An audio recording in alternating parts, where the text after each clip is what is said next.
Hey folks, Jim Thomas here, Fitness Management and Consulting. I appreciate you being here at the channel today. And for those of you that have not yet done so, please hit that subscribe button. And if you find the information that I provide beneficial, please hit that like button as well.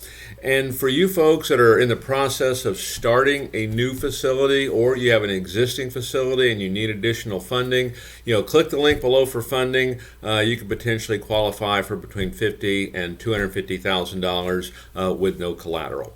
So with that said, let's get started. Our topic for you today, it's 7 key selling habits that all gym professionals must develop. So let's get into it. Decide where are you at on this list, what can you do to improve, and what can you do to take your business to that next level.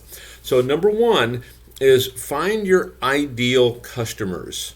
Find your ideal customers. Who are your best prospects, for what you're trying to do? And part of this is, pick out, individual niches and different areas that you want to work on. Maybe you're focusing on new moms. Maybe you're focusing on first-time exercisers. Maybe you're focusing on, former members. Who are your best customers? And depending on how what your situation is, maybe it's your existing customers are your best customers. Maybe they want to add on a family member. Maybe they'd like to upgrade. Depending on what your role is, maybe they'd like to buy personal training. Maybe group training is something they want. So find that ideal customer, and that's where you want to focus. Number 2, you want to focus on the relationship. And I like to call this, really, you're looking to build a sense of community here, but you want to focus on the relationship. One of the bigger mistakes that I see made is that we'll sign somebody up and then we let them go and then we're done. Okay, we go to that next one. Okay, and what I want to suggest here is stay in touch with these folks. And you may have folks in your gym that kind of handle retention and some of that. But if you're that salesperson that has signed them up, stay in touch. You want to nurture these folks. You want to help maintain interest, maintain desire. You want to learn about them. Connect with them on Facebook. Connect with them on Instagram, on other social media.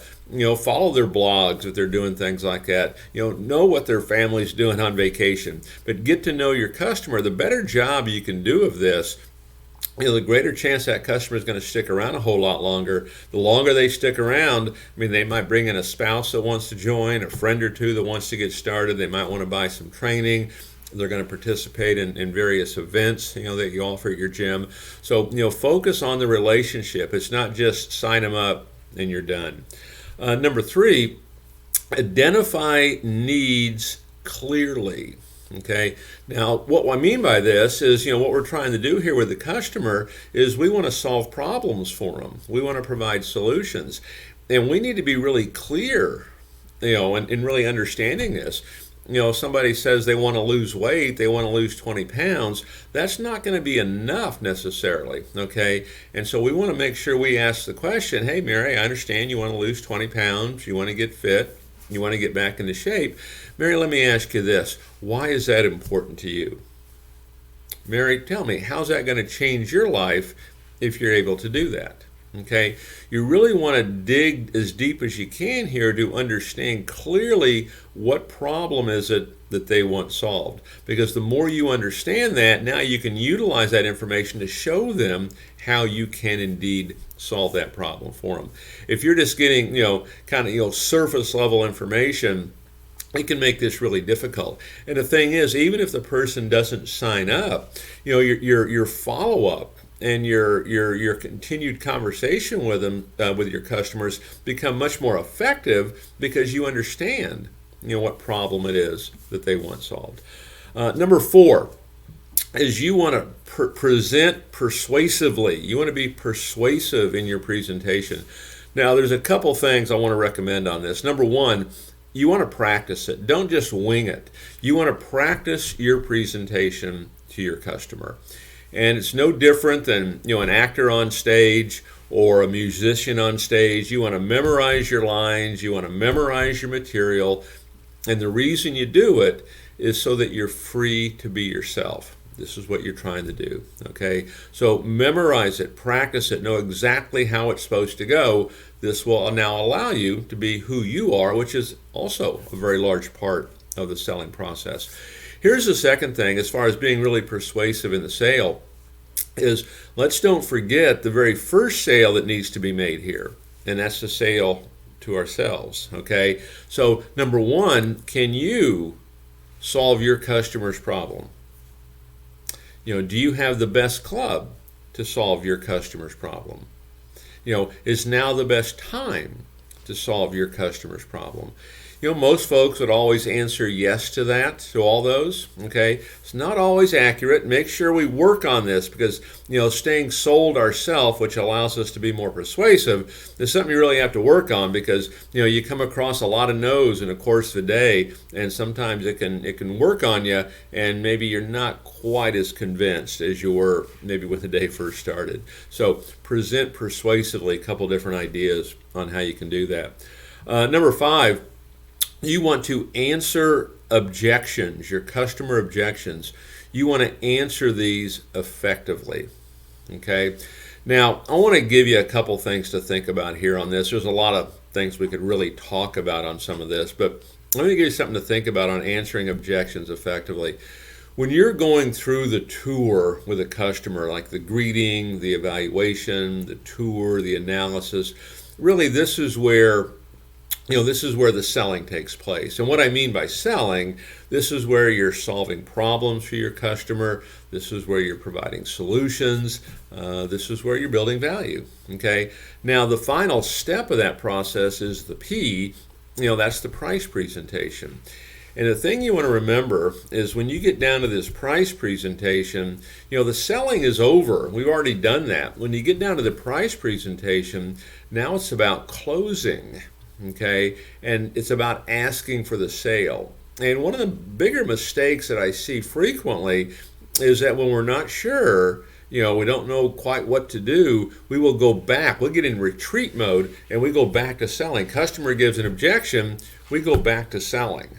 Okay, that should have already been done. And so, how do you overcome objections effectively? Well, first of all, you remember kind of where you're at, because really this should be process driven.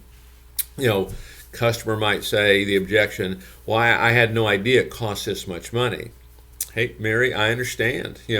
Seems like everything costs more money these days. Mary, what do you say? Can we go ahead and get you started today?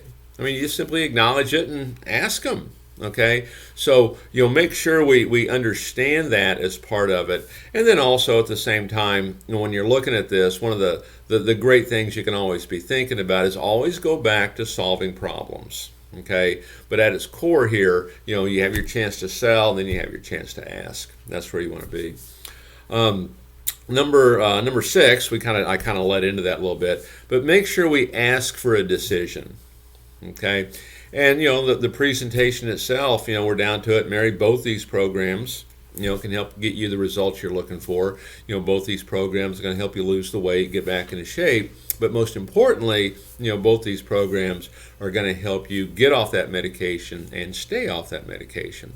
Mary, of the two, which one's going to suit your needs the best? Well, I like program number 2.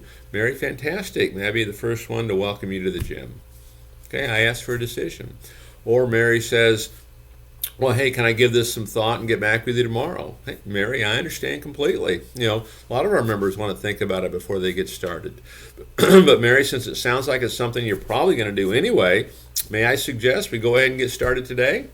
Mary, what do you say? Can we go ahead and get you started? Okay, you have to ask for the decision. This is not something that's always easy for everybody, but practice it. And right now, if you're not asking at all, let's see if we can't get you to 1 time. If you're asking once, let's get you to 2, and so on and so forth. Take it 1 step at a time, but practice this. Practice asking, because the reality is, if you don't ask, the answer is always going to be no. And then number 7, get in the habit of asking for referrals. Okay, people want to give referrals. I mean, all the data out there tells us that 90% of all consumers say they would give a referral if we would simply ask. Yet I think only about 11% of all people in sales will ask. And it's our insecurity that causes that. When you're asking for the referral, take the same idea, same approach. How does this benefit the customer? Okay, well, you got someone to work out with, makes it more fun, come in more often, push yourself harder, probably get your results quicker, maybe a little one-upmanship, okay, could be some of that. So, think of all the benefits of that, but get in the habit of asking for referrals, because this should be your number one source of new members sold. All right, so 7 key selling habits, okay, that all gym sales professionals must develop. Take a look at them. Where are you at on this list? What can you do to start improving your sales in your gym today? Folks, I appreciate y'all being here today. Look forward to seeing y'all in that next video.